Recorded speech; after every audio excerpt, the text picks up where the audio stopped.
I want to thank the Chamber for giving the opportunity to be here and speak before you, especially Jim Rich and Renee Latchley for giving me the information and letting me know that this is happening. I also, first and foremost, I want to thank my Lord and Savior Jesus Christ for giving me everything that I have and for blessing my life, for blessing me with a beautiful wife and 2 kids. And I also want to thank every veteran, whether male or female, that served for this country. I never fail to say this because I'm here because of you. I came to the United States in 1967 from Cuba. I was born in 1960 under Castro's communist regime, and we lived under communism. We came to this country with 2 changes of clothes and a promise of freedom. That freedom came because of those who served, those who died, those who shed their blood for this country, those who shed their blood for my freedoms and for yours. That is the reason I'm running. I want to give something back. I love this country. I love what it stands for. And I feel that this country is headed in the wrong direction. That's all you all know. And I can honestly say that if somebody doesn't stand up for this country, we're going to be in the same shape that Cuba is. Cuba is a land with no opportunity, no incentive. It doesn't have people like you because these people like you are not given the opportunity to do their thing. You guys are the shakers and movers of the United States of America in your own local circles, but your spirit and what you do is throughout the United States. I believe in it. I believe that the government should be out of your way as a federal candidate and hopefully as your congressman one day. What I aim to do is to get out of your way. Congress does not create jobs, and if they do create a job, it's a government job, and that means more taxpayers paying for those government jobs. Simple as that. I came to this country in '67 with 9 brothers and sisters, my mom and dad. We moved to Portland, Oregon. We learned the language, learned the culture, and we learned to be Americans. We wanted to be Americans. We have a problem with illegal immigration. The illegal immigrants that are coming to this country didn't have the same ideals that we had personally because we came to be Americans. There are too many people coming across the borders who are using the system and are flatly not wanting to be Americans. They're using the system and they're expatriating the dollars back south. We have to stop it. We have 22,000 Border Patrol agents that can be rearranged without costing a taxpayer a penny.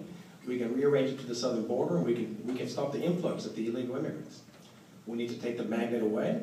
We can do this, and we need to enforce the laws. We need to get out of the way of the law enforcement officials and let them do their jobs. I aim to do that. We have a job issue and an energy issue. We have a lot of people in this area here who are not offshore working in the rigs. And why? Because we have a permitorium. The Department of Interior is not issuing permits.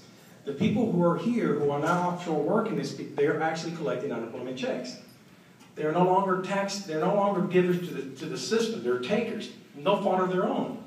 We have to get the government out of the way. We have to enforce the private industry, and we have to do something about it.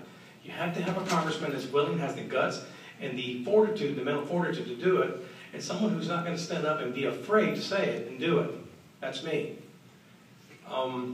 I want to say something about my life.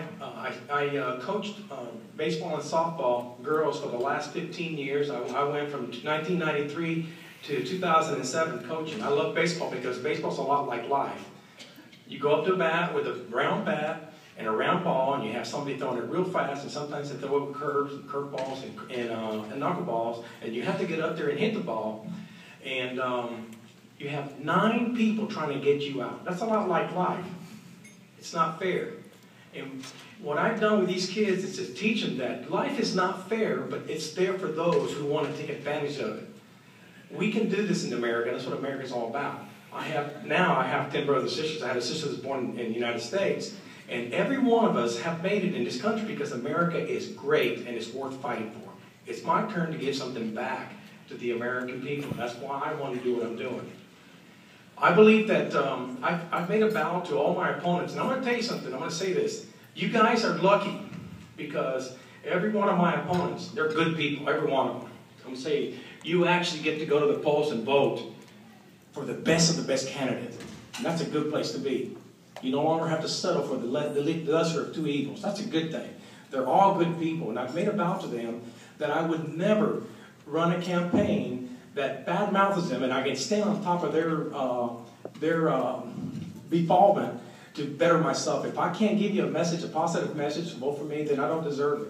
That's why you'll never see me or any of the campaign workers pulling up any signs so that I can put my sign in front of it. That'll never, ever happen. I'm going to run a good campaign. I've run so far that way. That's the way I'm going to do it. It's a pledge that I have because it's always right to do the right thing. I have a minute. I'm going to say this real quick. The XL Keystone Pipeline. We're waiting on Obama to decide this before the State of the Union or by February 21st. The United States Congress, in Article 1, Section 8 of the Constitution, gives them the right to regulate commerce with foreign nations. They can do this, okay? They have that right, and we're not doing it. It takes somebody to take a step forward and say, Mr. President, that's not right. It makes too much sense to bring the oil pipeline down here to Port Arthur and to Houston. And the Port Neches waterway, dredging it, this $8.7 million, it just makes sense to do it here. You guys deserve it. Please come see me. I have a lot more to say. My website is Gonzalez2012.com. I love what I'm doing, and I love the American people, and thank you for giving me the opportunity to be here in America. God bless you.